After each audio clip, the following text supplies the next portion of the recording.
ibyorezo bikomeye byageze ku batuye isi bituma benshi bagamburura gukora neza. ariko ntibyari bikwiriye ku bakristo bamenye Imana. Ibiteye ubwoba ari byinshi, nimuhumure kandi mukomere.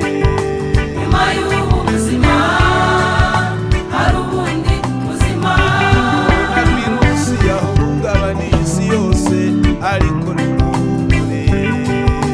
Nyuma y'ubu buzima hari ubundi buzima.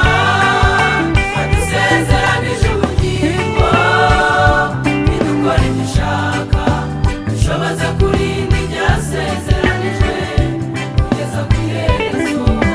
Adusezeranije ubugingo, nidukora ibyo ushaka, dushoboza